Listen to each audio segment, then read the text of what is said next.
एक 20 साल का लड़का जिसने 11वीं की परीक्षा का एग्ज़ाम दिया था, अब उसके मम्मी पापा चाहते थे कि वह शहर जाकर अच्छे से पढ़ाई करे। उसकी मम्मी की बहन यानी कि उस लड़के की मौसी दिया शहर में रहती थी और उस लड़के का नाम सूरज था। सूरज को अपनी मौसी के घर शहर में भेज दिया जाता है। सूरज मौसी के घर आ जाता है। उसकी मौसी के घर में सिर्फ 4 कमरे थे। एक कमरे में मौसी खुद रहती थी और दूसरे कमरे में ज़रूरत के सामान पड़े रहते थे और एक कमरा सूरज को रहने के लिए दे दिया था। मौसी की शादी नहीं हुई थी। उस शहर में वह ब्यूटी पार्लर का काम करती थी, इसलिए वह अच्छा खासा पैसा भी कमाती थी। अपने भांजे सूरज का एडमिशन अच्छे कॉलेज में करवा दिया। अब वो टाइम से स्कूल जाने लगा, लेकिन सूरज का पढ़ने में मन नहीं लगता था। वह बस अय्याशी चाहता था, पर वह जैसे तैसे कॉलेज जाने लगा। एक दिन सूरज सुबह तैयार होकर कॉलेज जाने के लिए कमरे से निकला, तभी उसकी मौसी आ गई और वह अपनी मौसी से टकरा गया। मौसी के हाथ में कुछ सामान थे।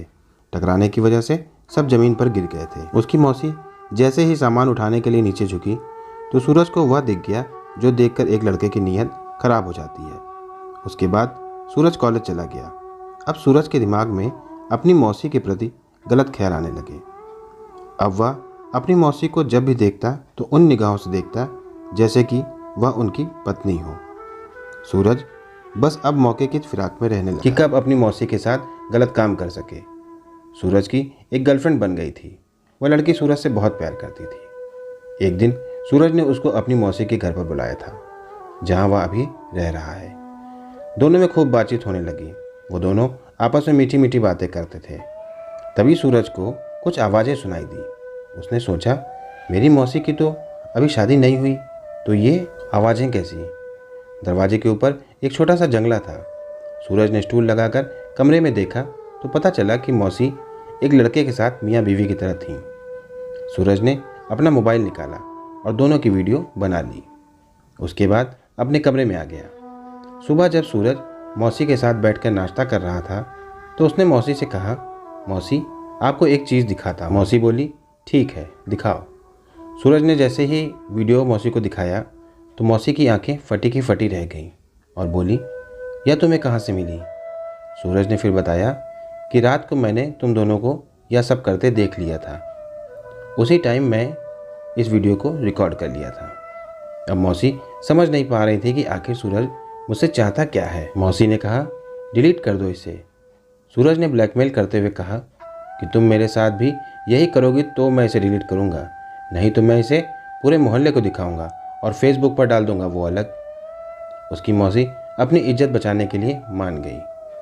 वह भी सूरज के साथ पति पत्नी की तरह रहने लगी। ऐसे ही करीब 3 महीना बीत गया। सूरज ने अपनी गर्लफ्रेंड से बात करना बंद कर दिया था, क्योंकि अब तो उसे पूरी अय्याशी घर में ही मिल रही थी। एक दिन तंग आकर उसकी गर्लफ्रेंड उसके घर मिलने आई। उसके कमरे में गई, सूरज नहीं मिला। पूरे घर में देखा लेकिन वह नहीं मिला। फिर उसे मौसी के कमरे से आवाज़ सुनाई दी तो उसने कमरे में लगे जंगले से देखा तो सूरज अपनी मौसी के साथ अपने रिश्ते को शर्मसार कर रहा था। उसने उसका वीडियो बनाकर पुलिस में कंप्लेंट कर दी और दोनों पकड़ लिए गए। हमें अपने रिश्तों की मर्यादा हमेशा बनाकर रखनी चाहिए। तो दोस्तों, आज की ये हमारी कहानी यहीं पर समाप्त होती है। इस कहानी के विषय में आपकी जो भी राय हो कमेंट सेक्शन में कमेंट जरूर करें।